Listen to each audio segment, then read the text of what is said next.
Chicken chicken chicken আজকের দেখতেই পাচ্ছ চিকেন হচ্ছে একদম দেশি চিকেন থলথলে চিকেন চর্বিওয়ালা চিকেন। আজকের আমার মেজো জেঠুর জন্মদিন, ওই জন্য চিকেন রান্না হচ্ছে। এদিকে জারাইমা সব কিছু রান্না করছে, ঘেমে নিয়ে একদম চান হয়ে গেছে।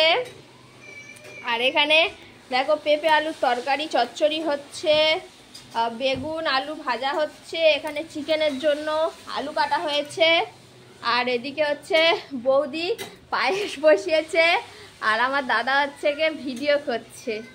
বৌদি পায়েস বসিয়েছে আর দাদা সেটা ভিডিও করছে। ব্লগার হলে যা হয়, ব্লগার দাদা বৌদি, তো বৌদি মানে রান্না করে, দাদা ভিডিও করে, এইটাই হচ্ছে ওদের নিয়ম।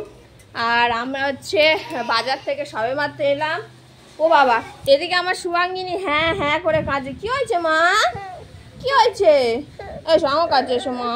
মা মামি ও ফোন নিয়ে চলে গেছে, ফোন নিয়ে চলে গেছে। ওর বাবা ভিডিও করবে বলে ফোন নিয়ে চলে গেছে, ওই জন্য ও হ্যাঁ হ্যাঁ করে কাঁদছে।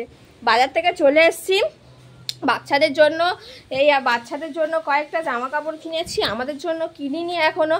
আর সত্যি বলতে আমাদের জামা কাপড় কিছু কিছু আছে, মানে নর্মাল যেগুলো আছে ওগুলো দিয়েই চালিয়ে নেবো ভাবছি। এখন কিছু কেনার তেমন কোনো ইচ্ছা নেই, আর সেভাবে সত্যি টাকা পয়সাও এখনও জোগাড় করে উঠতে পারিনি। তাই বাচ্চাদেরটা হয়ে যাক, আমাদের হয় হলো না হয় না হলো। আর দেখো এখানে ফুকু কিন্তু ম্যাগি করতে করতে খুব হাঁপিয়ে গেছে। দেখো জামা দেখো ঘেমে চান হয়ে গেছে, জামা ঘেমে চান হয়ে গেছে।